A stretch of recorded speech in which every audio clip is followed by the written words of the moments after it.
On October 22, 2001, a week after Enron disclosed a $618 million loss, the SEC launched a formal investigation. That same week, after receiving notice of the investigation, Arthur Andersen, Enron's accounting firm, began shredding documents. The shredding continued for days. Employees worked through the night.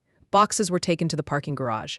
They destroyed approximately 3 tons of paper records and deleted thousands of electronic files.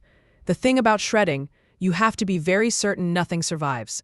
They were not certain enough. Enron was founded in 1985 from the merger of two natural gas companies. By 2000, it was the seventh largest company in the United States by revenue, $101 billion. It was named Fortune's most innovative company for 6 consecutive years. Its CEO, Jeffrey Skilling, had an MBA from Harvard Business School. Its chairman, Ken Lay, had a PhD in economics and personal access to 2 U.S. presidents. It employed 22,000 people, and it was almost entirely a fiction. The mechanism was called mark-to-market accounting. Under normal accounting rules, you record revenue when it's actually received. Mark-to-market allows you to record the estimated future value of a contract as revenue today. Enron took this further. They invented special-purpose entities, shell companies set up with Enron executives as the managers that existed solely to absorb Enron's debt and losses off the main balance sheet. The executives who ran these shell companies were paid directly by them. They were hiding losses and paying themselves with the hidden money simultaneously. In August 2001, Sharon Watkins, a VP at Enron, sent a memo to CEO Ken Lay. The memo said, in part, "I am incredibly nervous that we will implode in a wave of accounting scandals." The memo described the SPE structure in detail. It named the specific transactions. It predicted what would happen if they became public. Ken Lay forwarded the memo to Enron's lawyers. The lawyers reviewed it and concluded that Enron's accounting was defensible. Sharon Watkins continued to work at Enron. The accounting continued unchanged. The internal emails that survived the shredding are extraordinary documents.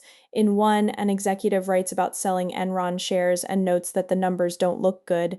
In another, a trader describes deliberately restricting electricity supply in California during the 2000-2001 energy crisis, causing blackouts and price spikes to generate trading revenue.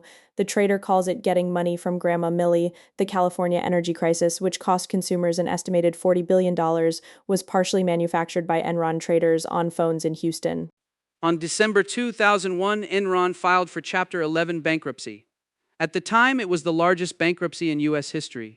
22,000 employees lost their jobs. Many had their 401k retirement savings in Enron stock. The company had encouraged this, and those accounts, now worthless, represented years of savings. Enron shares had traded at $90.75 in August 2000 on the day of bankruptcy. They were worth $0.26. The executives who had sold their shares in the months prior had received full value. The legal aftermath was extensive. Arthur Andersen, one of the 5 largest accounting firms in the world, was convicted of obstruction of justice for the document shredding. The conviction was later overturned on a technicality, but by then the firm had dissolved. 85,000 employees worldwide lost their jobs because their employer helped hide a fraud. Jeffrey Skilling was convicted on 19 counts of fraud and conspiracy and sentenced to 24 years in prison, later reduced to 14 years on appeal. He was released in 2019. Ken Lay was convicted on all 6 counts of fraud and conspiracy. He was scheduled to be sentenced in October 2006. He died of a heart attack in July 2006, 3 months before sentencing. Under U.S. law, his conviction was vacated upon his death, meaning legally he died innocent. His estate kept the money. The roughly $90 million that Lay had received in compensation from Enron was not fully recovered. The investors, the employees, the pension funds that lost money, they received cents on the dollar in the bankruptcy proceedings. The lesson of Enron is not that fraud was punished. It is that fraud at this scale is very difficult to punish adequately. The documents that survived, the emails, the memos, the SPE structures, are publicly available. They sit in court archives and on the SEC's website. Scholars and journalists have analyzed them for 20 years.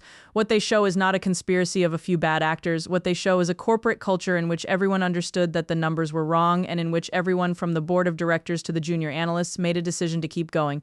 That is the most dangerous kind of fraud, not the kind committed by individuals who think they're unique criminals, the kind committed by institutions that have simply decided the rules don't apply to them.